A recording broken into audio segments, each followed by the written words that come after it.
Selamat siang dan salam sejahtera untuk kita semua. Perkenalkan, saya Jebri Tumanggor dari kelas 4D Ilmu Pemerintahan Visipul Tirta dengan NIM 6670220110.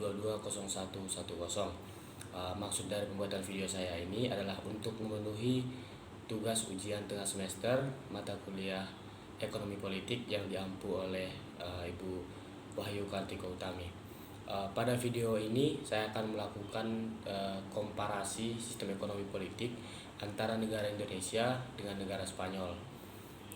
Di sini akan dibahas tentang sistem ekonominya, sistem politiknya, kemudian kebijakan ekonomi politik yang telah dilakukan oleh kedua negara dan perbedaannya serta dampaknya terhadap kesejahteraan masyarakat. Kedua negara ini ternyata memiliki kesamaan dalam sejarah ekonomi yang dimana Spanyol sendiri pernah mengalami krisis ekonomi pada tahun 2008, yang kemudian Indonesia juga pernah mengalami keadaan krisis ekonomi yaitu pada tahun 1998.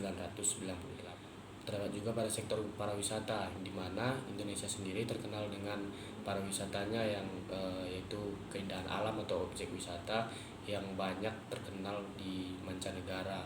Kemudian Spanyol juga dengan pariwisatanya dalam bentuk bangunan-bangunan bersejarah, keindahan arsitektur dan juga keindahan tata kota. Nah, pada sektor pariwisata ini kedua negara ini menggunakan sektor pariwisata untuk mendongkrak pertumbuhan perekonomiannya. Nah, kan kita melihat sistem ekonomi Indonesia dan juga Spanyol. Yang pertama itu Spanyol adalah negara maju di Eropa yang memiliki sistem ekonomi yang liberal, yang dimana perekonomiannya ditentukan oleh persaingan pasar.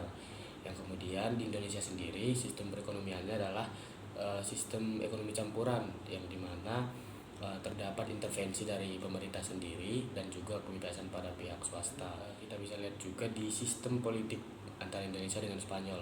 Seperti yang kita tahu, Indonesia sendiri adalah negara kesatuan republik yang dimana pemimpin pemerintahan dan kepala negaranya adalah presiden yang bertanggung jawab kepada rakyat, kedaulatan rakyat, kemudian berdasarkan pada Pancasila.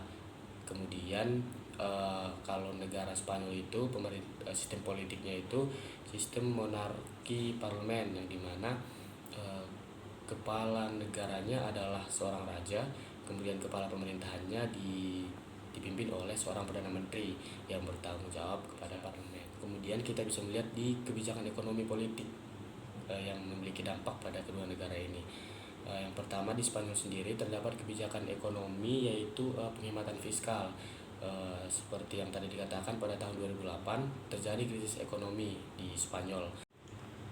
Maka dari itu dibuatlah kebijakan penghematan fiskal ini yang dimana adanya pemotongan pada anggaran yang berakibatkan pada turunnya pelayanan di Spanyol pada saat itu, baik di bidang pendidikan, kesehatan dan layanan sosial. Itu dia dampaknya pada kesejahteraan masyarakat. Namun mereka dapat berhasil meningkatkan defisit dan keluar dari fenomena krisis ekonomi tersebut. Nah, kemudian di Indonesia sendiri kebijakan ekonomi politiknya itu adalah dengan mengutamakan pada pembangunan infrastruktur, di mana Indonesia membangun infrastruktur seperti jembatan dan jalan-jalan yang dimana diharapkan mampu meningkatkan konektivitas antar wilayah, yang kemudian mampu meningkatkan investasi dan meningkatkan pertumbuhan ekonomi di setiap daerah di Indonesia. Kemudian ada juga kebijakan pemberdayaan UMKM yang dimana memberdayakan usaha mikro kecil menengah, yang dimana di Indonesia banyak sekali UMKM yang diberdayakan sehingga membantu pertumbuhan perekonomian yang pastinya berdampak pada kesejahteraan rakyat. Mungkin cukup sekian komparasi sistem ekonomi dan politik di antara Indonesia dan Spanyol. Jika ada kesalahan dan kekurangan atas penjelasan saya minta maaf. Terima kasih.